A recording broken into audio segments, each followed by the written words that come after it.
નમસ્કાર મિત્રો, સ્વાગત છે તમારું મારી યુટ્યુબ ચેનલમાં। તો મિત્રો, આજે આપણે આ વિડીયોમાં જોવાના છે કે તમને જો રાશન કાર્ડમાં અનાજ મળતું ન હોય તો તમે એના માટે શું કરી શકો પ્રોસેસ, તે આપણે આ વિડીયોમાં જોવાના છે। તો વિડીયો શરૂ કરતાં પહેલાં ચેનલ પર જો નવા હો અને ચેનલને સબસ્ક્રાઈબ ના કરી તો સબસ્ક્રાઈબ કરી લેજો, જેથી કરીને બીજા વિડીયો મિસ ન થાય અને એના નોટિફિકેશન તમને જલ્દીથી મળી જાય। તો મિત્રો, જો તમને રાશન કાર્ડમાં માલ ન મળતો હોય, અનાજ વગેરે, તો તમારે આ ફોર્મ ભરવાનું થશે। તમે જોઈ શકો છો, રાષ્ટ્રીય અન્ન સલામતી કાયદો 2013માં સમાવેશ કરવા અંગેનું અરજી ફોર્મ વિનામૂલ્યે।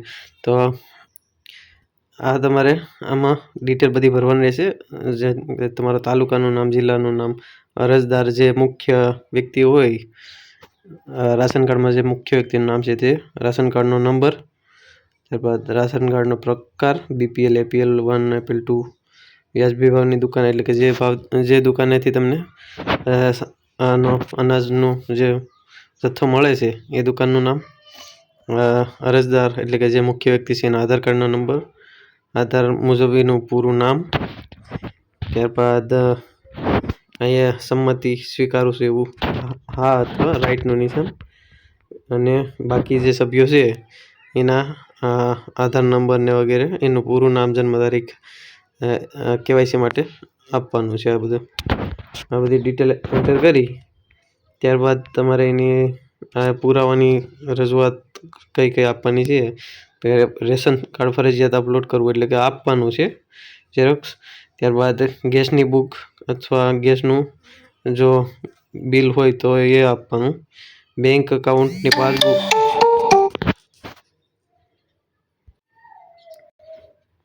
ત્યારબાદ બેંક પાસબુકની ઝેરોક્સ, અને જો આધાર કાર્ડ મુજબ સરનામું રાખવાનું ન હોય તો હાલના સરનામાની વિગત આપવાની તમારે। બીજો કોઈ પ્રૂફ આપવાનું છે, સરનામું હોય તે, હાલનું પૂરું સરનામું, ઘર નંબર, શેરી નંબર વગેરે, તાલુકો, જિલ્લો, પિનકોડ વગેરે બધું ભરવાનું છે। ત્યારબાદ ચૂંટણી કાર્ડ, પાસપોર્ટ, પાન કાર્ડ, જન્મ પ્રમાણપત્ર નંબર કોઈ પણ એક તમારે ફરજિયાત આપવાનું છે। ઈમેલ ID તમારે આપવાની છે। ગેસ કનેક્શન ધરાવશો કે કેમ, હા નામાં જવાબ આપવાનો છે।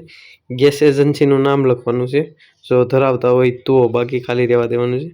બાકી તમારે બેંક એકાઉન્ટ નંબરમાં IFSC કોડ, બેંકનું નામ, શાખા, પછી તમે કયા વિસ્તારમાં રહો છો તે જણાવે છે, શહેરી કે ગ્રામ્ય, જે અર્બન રૂરલ આવે છે।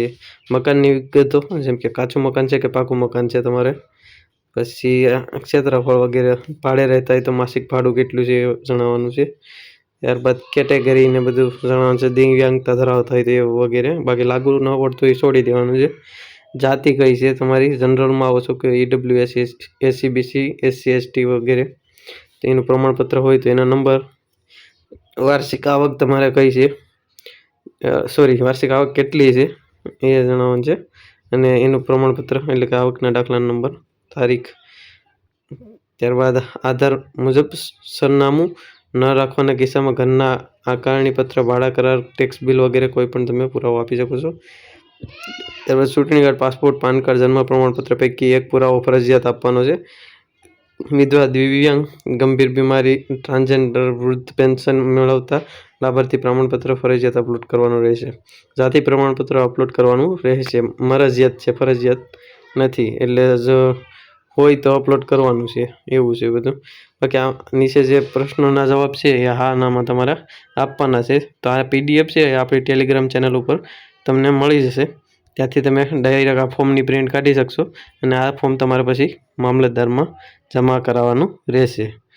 તો આ ફોર્મની પ્રિન્ટ કાઢી લેજો, ટેલિગ્રામ ચેનલ ઉપર મળી જશે। ટેલિગ્રામ ચેનલની લિંક આ વિડીયોની નીચે ડિસ્ક્રિપ્શનમાં મળી જશે। તો વિડીયો પસંદ આવે તો લાઈક કરો, શેર કરો, ચેનલને સબસ્ક્રાઈબ ના કરી તો સબસ્ક્રાઈબ કરી દેજો।